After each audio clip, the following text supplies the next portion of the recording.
ma yem foofu pour le moment. d'accord léegi ñu dem si dernier tour bi. dernier bi waaw mooy si wàllum souveraineté. waaw souveraineté bi et tout. li nga xam ne wax na ko ci Yarga Sy ak appel bi nga xam ne aussi def na ko surtout ñi nga xamante ni aujourd'hui ñooy africains yi te di séntu ci ñoom autonomie souveraineté indépendance taxawaay bi nga xam ne war nañ ko mën a am discours am boobu nan nga ko gisee est-ce que yaakaar nga ne l'Afrique est prête même à avoir lu jëm ci wàllum taxawaay boobu noonu. En tout cas ce sont les aspirations du peuple africain. Aspirations yoo xam ni partagées par les Sénégalais les Maliens les Burkinabés les Ivoiriens partout foo dem aspiration yooyu la peuple bi am li ci illustration mooy dëkk yi nga xam ne ñoo nekk les pays du ñuy wooye les pays du Sahel boo gisee ñu dem ba armée bi sax ñëw parce que dafa am lu fa amoon am ay présidents yoo xam ne si c'était comme des préfets du colon ñoom ñoo fa nekkoon. Population bi gisul boppam ci ni ñu yoree réew mi population bi bëgg a mettre un terme à cela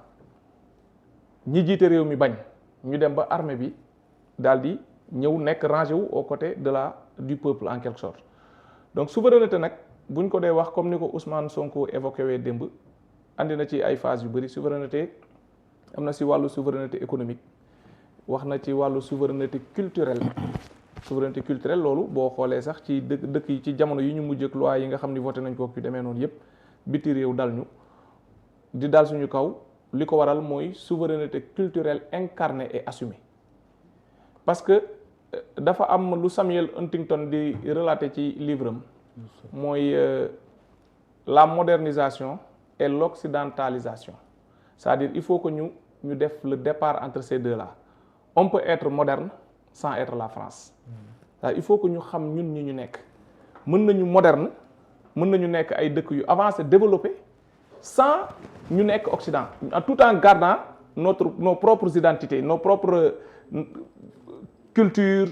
mën naa ni les coutumes ainsi de suite ñu nekk sénégalais c'est-à-dire il faut que également ñu am ce décomplexe boobu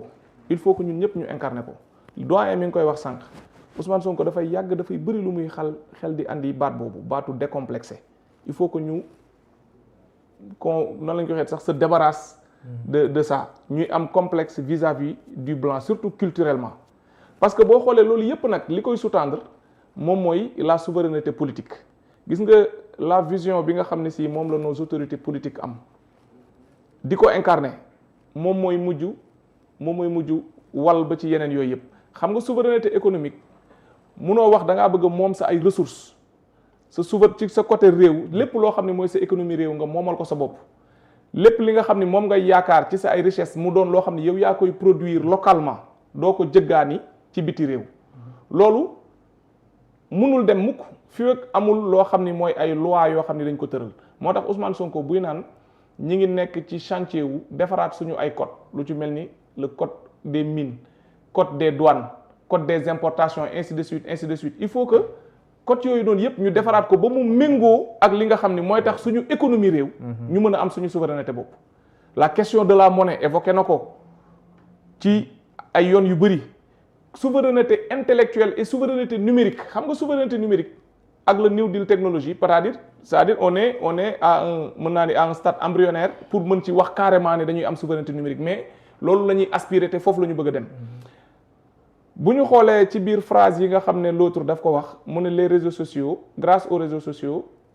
les gens reçoivent des informations mais en émettent également c'est-à-dire tu reçois des informations parce que ñëpp xam nañu li nga xam ne moo xew ci àdduna bi mais au même moment même bu fekkente ni yow publier woo defoo dara sax mais yaa ngi émettre ay informations via PDF kan moo ko moom ñun moomuñu PDF ñun moomuñu Gmail ñun moomuñu WhatsApp ñun moomuñu suñu ay données garder luñ ko suñu bopp loolu yëpp américain bi moo ko moom boo demee réew mu ci mel ni Chine ñoom utiliser wuñu WhatsApp boo demee Chine bëgg a utiliser WhatsApp dafa am benn genre pare-feu bu ñu fa def boo xam ne il faut nga wut VPN pour mën ko contourner pour sa WhatsApp mën a dox yow Mohamed boo demoon ba Chine ñoom WeChat la ñuy utiliser te ñi nga xam ne ñoo fa nekk maanaam gëm doctrine bi nga xam ne le parti bi di le parti communiste chinois moom la ñuy doxal boo ñëwoon ni leen sama WhatsApp bi lii sax duñ la ci dimbali mais foo dem peut-être dina am ñoo xam ne si peut-être voilà dinañ la mën a wan installer la benn mbir boo mën a contourner pour que nga mën a wax ak say mbokk fii parce que vu que ñoom amuñu WeChat te buñ la laajee nga am WeChat sax ñoom dañuy fier ci loolu ñun war nañu mën a dem ba am suñu ay liiw bopp yoo xam ne jokkoo lay nekk di jéem a xool ñun lan la ñuy andi si àdduna bi mu doon loo xam ne ñun ñoo koy moomal suñu bopp tey ñun ñëpp ñu ngi utiliser PDF mais PDF ñun moomuñu ko américains yi ñoo ko moom kon suñu ay données garder luñ ko suñu bopp kon dañu war a aspirer jëm ci souveraineté Ousmane Sonko discours am foofu la jëm te foofu la bëgg a orienter nit yi souveraineté culturelle également xataa sax li ñu taxaw fii di expliquer c'est-à-dire mënuñu tëj frontières yi ci livre yeeg yu demee noonu mais cette production littéraire là mooy livre bi ñu doon wax fii mais y a des gens qui font des œuvres yoo xam ne si c'est qualitativement romb na livre bi di dem livre yi seenuñu ko sax mais on a fait un tollé parce que ki ko bind ab nasaraan la boo xam ne dafa am nasaraan yi ñoom ñooy yéegeewaate ci yenn raaya yi teg nañ ko ci yenn position yi moo tax complexe d'infériorité boobu du gaaw muy dëñ parce que dafa mel ni y a quelqu'un koo xam ne dafa toog suñu kaw bopp di ñu wax ne nii la ñu war a doxalee souveraineté ak indépendance nag du benn c'est-à-dire mais Kwame Nkrumah Ousmane Sonko mi ngi koy wax démb mi ngi naan toute souveraineté politique sans souveraineté économique est une illusion c'est-à-dire mën nga ne peut-être yow am nga souveraineté am nga wala boog am nga indépendance mais amoo souveraineté économique mais ça c'est une illusion parce que loolu moom moo koy suuxat te moom moo koy jëmmal en fait bii mënul dem bàyyi moromam ñu ne dañoo nekk ci àdduna boo xam ne dafa mel ni pour ñu gëm ne yow tu es au diapason du monde il faut que nga nangu l'occidentalisme nanguwuñu kenn ku ci nekk mën a demal boppam selon ay valeur am loolu li koy traduire mooy gis nga fan yee am benn loi boo xam ne le premier ministre daf ko porté mu dem assemblée nationale contre les lobbies LGBT ainsi de suite nga gis mu def tollé ci àdduna bi ñu bëri di ñu décrire comme des homophobes alors que ñoom surtout la France ñoom dañoo interdire ci seeni ay textes de loi la polygamie malheureusement pourtant les musulmans pouvaient dire que ne la France est intolérante parce que nangam mais seen réew la ñoom loolu la ñu gëm seen dëkk la pour autant ñun tamit am nañu dañu bëgg a niyal suñu culture wala ñun suñu ay culture baaxul wala pour ñu reconnaître ne ñun nous sommes parce que boo waxee ñu ne noo fi àdduna bi tollu 21e siècle mel ni la modernité dafay inclure nga topp leen ñoom tant que doxaloo comme ni il faut s'européaniser pour que tu sois moderne il faut que ñu def le départ entre les deux c'est-à-dire l'Occident n'est pas universel c'est-à-dire il faut pas penser que ni tout ce qui est occidental est universel déedéet Occident dañoo am seeni doxalin am seeni tradition am seeni civilisation am seen civilisation ñun ñu am suñu bos dem na sax ba ci xattaa si langue bi parce que dafa am sànq kii mi ngi koy wax the hard power and the soft power mooy dafa am lu ñuy wax la puissance douce langue ci la bokk te ku xool suñu actuellement régime bi nekk au Sénégal ak njiitu gouvernement bi li nga xam ne ci lay dox suba ak ngoon ànd ci action ministre de l'éducation mooy ñu dugal les langues nationales ci biir li nga xam ne moom mooy suñu politique en tout cas ci en matière de l'éducation xattaa daara yi parce que ñoom li ñu gëm li ñu jàpp nañ ne laïcité mooy absence de religion c'est-à-dire dans la République ne devrait pas laisser place à la religion ñoom loolu lañ jàpp donc laïcité égale absence de religion boo nekkee ci république laïque nag comme pays laïque comme le Sénégal ñun gëmeewuñu noonu ñun suñu conception bi ñu am ci laïcité c'est une sorte de syncrétisme c'est-à-dire l'État est à équidistance entre les différentes religions te loolu dafa da ngay dellu rek ci boo xoolee ci la révolution anglaise de 1888 c'est-à-dire c'est la culture mën nañ ne moo ko promouvoir à travers les écrivains ci foofu la commencé enlightenment ñi jàng la civilisation anglaise britannique jàng nañ ko boo demee ci la révolution française 1789 le siècle des lumières la coïncider nga gis ay ki bind l'esprit des lois Montesquieu bind esprit des lois ay Jean-Jacques Rousseau nekk ci le contrat social ainsi de suite boo xoolee quelque temps lañ si rek xam nga parce que nit yi ñu taal xel yi mooy li Birame Souleye Diop doon wax que je salue au passage taal xel yi nit yi nag daal di commencer daal di xam ne lii c'est faisable boo ñëwee fii ci suñu réew ku ci mel ni Ousmane Sonko dafa bind te il n'est pas le seul bind ci li nga xam ne moom fa la ñu war a jëm départiru ci suñu ay œillères ñi nga xam ne ñoo ñuy noot depuis belle lurette il faut que ñu jël suñu propre assumer suñu indépendance c'est-à-dire am nañ ko nii rek mais ça n'existe que de nom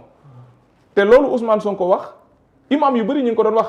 man xam naa ay imam yoo xam ne yóbbu nañ leen kaso parce que Ousmane il a été emprisonné pour avoir le courage de dire ce qu'il pense ak li nga xam ne mooy gis-gisam ba pare malheur mal lui en a pris parce que peuple bi dañ ko nangu ko fekk si ci loolu xam ne lii mooy la voie du salut am na ay imam yoo xam ne dañ doon taxaw di prêcher di wax ci wàllu souveraineté di wax ci wàllu lii nga xam ne ci la Ousmane Sonko woo ñu xam ne lii mooy yoon ñu jël leen tëj leen kaso xam naa si benn imam bu dëkkoon au Parcelles Assainies ñu koy wax imam Diédhiou si je ne me trompe pas boo demee Sàkkal imam ratib bi mi ngi tudd Ousmane Dieye dañ ko convoqué parce que tout simplement li nga xam ne moo doon xew ci réew mi jamono jooju mu taxaw di ko décrier te loolu c'est une façon comme ndi ko tubaab bi doon defee à leur manière ñun tamit fii suñu réew ñu koy defee écrivain yu ci mel ni grand bi doyen bind nañ si même la jeunesse à travers les activités sportives et culturelles si nawetaan yi ci fu nekk foo taxaw dégg nit ñi di cantonner c'est-à-dire la soif de la liberté bi nga xam ne si nit yi amoon nañ ko chaque fois nit yi di ko cantonner li ma wane ni lii c'est l'aspiration de tout un peuple c'est-à-dire le peuple aspire à la souveraineté te loolu cela s'est traduit par les résultats yi nga xam ne si am nañ ko moo tax en un claquement de doigts dañoo yëkkati ki fi nekkoon ba mbir bi weex dóor mu daw dem Maroc. waaw Diomaye président moo liggéey loolu waaw. kan moo ko liggéey. la coalition Diomaye président yow xam nga da ngay tooñ. il faut rendre à César ce qui lui appartient. xam nga loolu danaa ci taxaw tuuti. waaw. xam nga dañuy wax rek parce que loolu nit ñi ngi koy wax léegi nag. quelquefois sax ñun la non loolu ndogalu yàlla la am na ñuy dem bay wax loolu. ñun waxuñ ko Diomaye moo ko wax. moo wax ne. Diomaye moo wax ne. dañ ko sax sar Diomaye président moo ko indi. waaw coalition Diomaye président bi dafa am ñaar ñoo xam ne dafa am ñaar ñoo xam ne du trahir coalition. dafa am ñaar ñoo xam ne c'est-à-dire mooy Idi mooy kii Mimi. la tudd ak l'autre là. ki may Abdourahmane ak genre ñoom ñoo si gën a fës kenn ku si nekk si ñoom jéemoon na sax dem pour am parrainage. waaw 0,6% de l'électorat du jéemoon nañ ko parce que ñoom seen bopp lañu gisoon dem te Mimi dina je vais vendre la mèche aujourd'hui. Mimi Sonko fait partie Mimi Sonko dafa Mimi Touré. dafa jël téléphone am woo Ousmane Sonko. ni ko j'espère que vous n'allez pas nous imposer ce Bassirou Diomaye kii mënul yor réew mi kii mënul yor réew mi Mimi Touré. moo wax loolu Ousmane Sonko. Ousmane faxas ay noppam ni a'uuzu billahi minash shaytanir rajim. avant ñuy tànn Diomaye. j'espère que vous n'allez pas nous imposer ce Bassirou Diomaye kii mënul yor réew mi Mimi mii ngeen gis tey. téléphone mi Ousmane Sonko mi ngi ci kaso bi. loolu Bassirou Diomaye xam na ko. moo tax gars yi tey mooy bii gars yi nekkee kaso loolu. ñi ngi ci prison bi. j'espère que boobu day tànn kii Ousmane jëlagul parce que amoon na ñu mu waxoon dañu jël parrainage et tout ça. ñii mënuñu am parrainage ñii am nañ. j'espère que vous n'allez pas nous imposer Bassirou Diomaye kii mënul yor réew mi kooku nga gis tey moom ngeen gis tey mu taxaw ne moom mooy. moo taxaw naan kaan yi vous êtes le chef suprême des armées gardien de la constitution bëggal mooy yow force bii nga xam ni moom la réew mi jox état. force état boobu boo nangooyee rek mën nañ ko jël ngir daal ci kaw waa Pastef c'est-à-dire gis nga gars yi li ñuy def mais loolu est-ce que nekkul nag par exemple parce que am na kenn ki wax na que le président Diomaye nous a surpris et il nous a agréablement surpris. est-ce que loolu noonu loolu ça pas dire que am na lu ñu xalaatoon su moom mais président Diomaye bu mu ñëwee nu mu téye affaire yi. bett na leen bett. non du loolu pourtant c'est-à-dire dañoo xaw a am gàcce xam ne li ñu doon wax léegi ñoom naka la ñuy def. te ñu ngi jàkkaarloog waa ji tous les jours il faut que ñu xool benn façon subtile bu ñu mën a jaar pour contourner yooyu nga xam ne si doon nañ ko wax ek doon nañ ko jëf pour dire que ne ñooñu am ñàkk parrainage moom moo tax ñu ñëw fekk na Pastef préparé nañu seen collecte de parrainage ba am ko Pastef génne nañ seen caution ba am ko Pastef def nañ li ñu war a def yépp Ousmane Sonko Bassirou Diomaye bi nga wax ni moo wax loolu moom moo taxaw daat ne voilà un homme boo xam ne 10 ans laa nekk di évertuer wu pour fal ko réussir uma voilà un homme boo xam ne en 10 jours mu ne dem leen falal ma diwmee Bassirou Diomaye bi nga wax nii moo wax lii. moo ko wax waaw. dem leen falal ma diwmee mu fal ko c'est-à-dire y en a qui disent que ne qul illahumma malikal mulki tuutil mulka man tashaa'u wa tanzilul mulka mimman tashaa'u xam nga suñu borom mooy jox nguur ku ko neex te moo koy fuqati également si ku ko neex. loolu aaya boobu jàng nañ ko. waaye nañu xam ne ku gërëmul nit doo gërëm yàlla bu la naree jox Babacar loo yore fii lépp lu waay am yàllaa ko jox mais est-ce que day wàcc ne la am dafay am ci ku mu koy jaarale. ci récépissé bi la ko jaarale dafa am ci ku mu koy jaarale ki mu ko jaarale noonu nag xoolal. mooy borom récépissé bi qu'on le veuille ou non moom la Bassirou Diomaye wax ne moom moo ne waxul kii de waxul kële waxul récépissé jamono jooju peut-être y a quelque chose qui a changé entre temps Ousmane Sonko moo ne falal leen ma diw mu fal gis nga Ousmane Sonko boobu gërëm bi nga koy gërëm mooy gërëm yàlla parce que man laa yaskuri naasa laa yaskurillah ku gërëmul nit doo gërëm yàlla gërëm bi ngay gërëm Ousmane Sonko nangul bi nga koy nangul c'est pas la personne de Ousmane Sonko parce que sant yàlla ñeenti cant la dafa am bëgguñu dugg si débat boobu mais am na cant boo xam ne si nit ki dafay sant moroomu nitam sant boobu yëpp bu ñu naan alhamdulillahi mboolem xaaju cant yi ñeent yëpp ñu yàlla la ñeel xattaa bi nit ki di sant moroomu nitam kon delloo bi ngay delloo njukkal Ousmane Sonko ci jëf bi mu la jëfal loolu sant yàlla autrement gars yi nañ ko dàq sax waaw boobu xam nga ñun moom ñun wax dëgg yàlla loolu amuñu si problème parce que gis naa cet énergumène là bi bind texte boobu xam nga chiffon boobu taxaw di wax mais moom pratiquement peut-être c'est amul koo xam ne amul dayoo boo xam ne war na mën a mérité ñu toog si plateau bi sax di wax si moom parce que voilà c'est des pourfendeurs qui ont mais ndax da ngaa bokk ci ñu am tiitaange bi nga gisee Diomaye ne biñ may kii ak yooyu fekk na sax Pastef dissoudre nañ ko existé wu propos yooyu yow est-ce que bokk na ci est-ce que am nga ci surprise non xam nga nag conscient de la force que nous avons bi ñu yàlla jox Pastef wax dëgg yàlla yii mënuñu ébranler mënuñu ébranler c'est-à-dire te tamit Bassirou Diomaye tamit il est libre parce que tamit c'est gis nga vision politique bi mën na différer parce que Ousmane mën na gis ne kat sur telle question nii laa jàpp ne ni la ñu war a doxee président jàpp ne sur telle question nii laa jàpp ne la ñu war a doxee mais li nga xam ne mooy les prérogatives qui lui sont conférées moom Ousmane Sonko ci constitution bi jox ko loolu daf koy matal sëkk président de la république di kilifam te itam non pas xultu non au fait Mohamed président ko wax de waaw léegi c'est-à-dire président moom loolu la mën a wax muñ na bay wut ko muñ le mënoo leen fi génnee foo xam ne Ousmane dafay xultu xam nga Ousmane lan lay wax liy jëriñ Bassirou Diomaye loolu lay wax chaque jour si la nekk xam nga kii xuntu du mës a jël par exemple jour bi nga xam ne man damaa fekkee témoin oculaire jour ñi ngi nekk Pikine chez le maire Cheikh Diop di battre campagne foofu ñu jot nañ information comme quoi le président Ousmane Sonko ak Bassirou Diomaye dañuy génn ñu arrêté foofu daw jubal Cap Manuel ñu fekk ñu baare police déjà ñëwoon na ba teg seeni ay garde-fou mënuñu woon excéder mais man fexe naa ba egg naa si prison bi ma ñëwee fekk juste ñu ngi waajal génn j'ai trouvé là-bas Waly Diouf Bodian bizarrement fekk nga ma fa bi nga yegg voilà fekk naa Waly Diouf Bodian am na benn oto bu génn fekk Bassirou Diomaye moo si nekk Waly woo na sécurité bi te boobu man jour boobu sax nax nañ ma parce que wax naa ak sécurité bi ñëw daal di ceinturer oto Ousmane Sonko say ceinturer oto bi nekkoon 4x4 bi nekkoon ci biti ñun ñëpp ñu jàpp ne Ousmane ci la nekk man ma nekk si oto bi ñu dem ba fekk foule bi gis nañ ma ci ñu daan ne kon Ousmane Sonko si oto bi la nekk parce que man maa nekkoon si kaw toit wu véhicule bi actuellement ak 2 autres personnes mais bi ñu nee ba foule bi commencé ñëw di ceinture di fekk si nit yi di imbriqué wu ci la les gardes rapprochés de Ousmane Sonko la sécurité ci la génn de manière subtile te kenn yëgu ko dellu en arrière bàyyi Diomaye mu bénéficier wu ci bain de foule bi nga xam ne kenn mësu ko amul homme politique bu mës a am lu mel noonu ci àdduna bi su neexoon Ousmane Sonko heure boobu heure gloire la mu génn bénéficier wu ci daal di ne man la parce que ñun ñuy demoon ñëpp moom lañ demaloon mais dafa bàyyi Bassirou Diomaye mbooloo mi ndiiraan topp ko kenn xamul ndax Bassirou Diomaye wala Ousmane Sonko mu nekk ci oto bi génn bu njëkk mi ngi ko génnee fii à la place de l'Obélisque fa la njëkk a génn bay joxe rendez-vous ba ma tàllal ñaari loxo yi nii waaw bi sol xaftaan bu bleu bi waaw Ousmane bàyyi ba mbooloo mi dem mu génn Diomaye bleu la Ousmane ba mbooloo mi dem mu génn ànd ak ñetti garde corps am dem c'est-à-dire nit ko humble koo xam ne si il cherche pas li jaaxal nit ñi tiital nit ñi loolu tiitalul Ousmane Sonko ñu commencé sillonner le pays ba à un moment donné ñu gis ne kat li ñu am ci le délai imparti léegi mu jeex te il faut ñu sillonner tout le territoire mu ne dañuy scinder la caravane en 2 ñii jaar fa la ñii jaar fa ca des fu mu dem man maay teew day naan seen candidat le président Bassirou Diomaye moo ma yónni ci yéen il n'a jamais cherché à di jéem a xëcc lii wala xëcc la ca des mais nag dafa am loo xam ne dañ ko jaayoon sénégalais yi mooy lii nga xam ne si mooy alalu askan wi nga xam ne si ñuy brader suñu ay ressources alalu askan wi nga xam ne si dañ koy téye mu néew lool mënul fexe ba profiter les sénégalais bis bu ñu jëlee réew mi day dakk képp koo xam ne def nga naka sudul noonu kenn du la protéger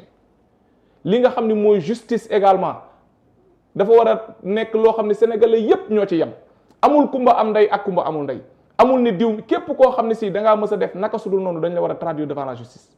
tueries yi nga xam ne mu ngi fi amoon mu mel ni hécatombe ñu jàpp nit ñi di rey comme des mouches di canarder les gens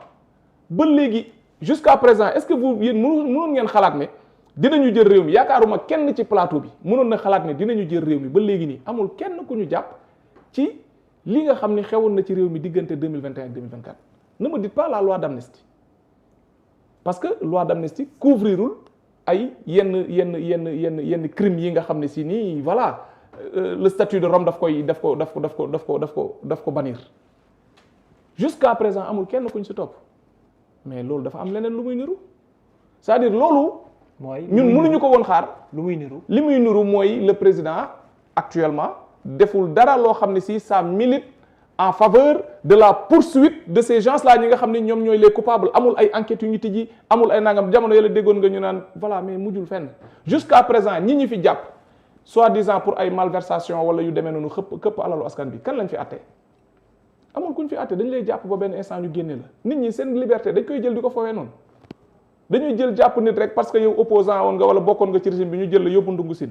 nga toog ba jimmi jamono ñu daal di toog après génne la bracelet wala ñu jekk ba si yàgg bàyyi la liberté provisoire boo xam ne si fa lay continuer dafay mujj éternel du loolu la ñun loolu la ñuy xeex c'est-à-dire waruñu jël nit yi di leen foowee di jël di jàpp comme bon te semble nga jël tëj ndungu siin def benn mascarade quelque temps après ñu génne la non dafa war a am ça doit être du sérieux quoi. dafa war a am du sérieux. D'accord. alalu askan bi ñu xam fu mu dugg. am na fu ma jëmoon sànq nga viré ma ci sa question yi parce que ci sa relation yi c'est-à-dire fi ma jëmoon mooy tey damay wax ne lii nga xam ne le président Bassirou Diomaye moom la yàlla teg ci bopp réew mi jëfee bien les choses nekkul catastrophe lii man sax dama jàpp ne mooy li gën waaw parce que gis nga Babacar waaw bu fekkoonte ni Ousmane Sonko dafa nekk président actuellement nii moo tax bu naan yàlla xam na lu tax nekkuma président bu nekkoon président nii ak yaakaar bi sénégalais yi am ci moom adduna bi yépp di ko xool transformation yim ñu dig révision déchirante yim ñu dig ak jafe-jafe yi nga xam ni ndëgg sërëx la yoo xam ni dañ ko lalaloon ci mim réew mu ñëw ñu déclarer ko ni la dette est à 70% du PIB alors qu'elle est à 120% du PIB dettu boo xam ne opposition bi bëgguñ actuelle opposition bi bëgguñu ciy wax 7667 milliards la ñu jël contracté ko hors circuit budgétaire jaarul fenn ci assemblée nationale nga xam ne tey bu ñu naree lépp ci turu askan bi assemblée nationale moo koy entériner loolu amul léegi tey moom bu fekkoon tey moom moo nekk président est-ce que dina mën a am moom un premier ministre de sa trempe premier ministre bu mel ni Ousmane Sonko boo xam ne dina ko dimbali pour mu mën a redresser réew mi comme plan de redressement économique bi nga xam ne teg na ko muy génnee réew mi ci guuta sans l'aide du fonds monétaire international ak yeneen ya ca des ak yenn institutions financières internationales yi c'est-à-dire ñëw nañu teg vision Sénégal 2050 se basant sur chiffres yi nga xam ne si wax nañu ko ñu dem quelque temps IGF def ay audit gis ne kat am na ay impair ñu ne IGF moo wax Ousmane Sonko def li nga xam ne mooy sa conférence de presse bi mu defee woon building administratif ñu ne IGF moo wax nañu xaar Cour des comptes génn daal ne sax IGF li mu wax mbir yi jéggi na dayo romb na loolu di dem ñu takk rajo yi ñu jël benn institution boo xam ne cabinet d'audit boo xam ne du jógewul ci réew mi ni ko xoolal ñu kooku ñëw dëggal li nga xam ne si moom la Cour des comptes wax muy wane yorin wu ñaaw bu ñàkk worma bi nga xam ne yore woon nañ ko suñu réew di ko caxat-caxatee suñu alal. D'accord. léegi nag tey Ousmane Sonko daal di xam ne tey li ñu tegoon muy cette vision là Sénégal 2050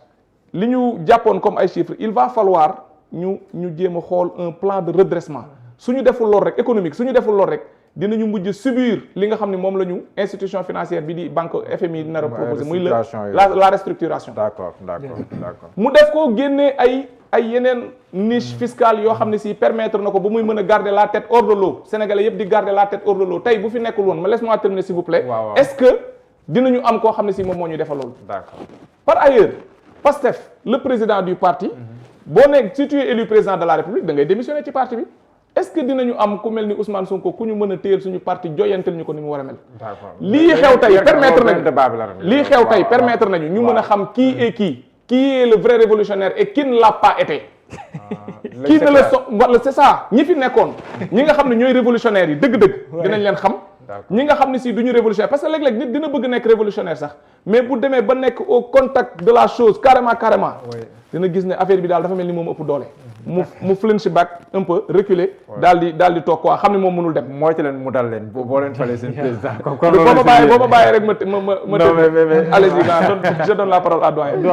xam nga lii mooy le mal des patriotes. Oui. Quand tu leur parles de Ousmane Sonko tu as l'impression que da nga leen tegal ceebu jën jaga te mais daa yow daal na neex ñëwee ñu la neex ñëwee. waaw de toute façon. waaw pour revenir à la souveraineté et dire que ni fi nekk la souveraineté dafa am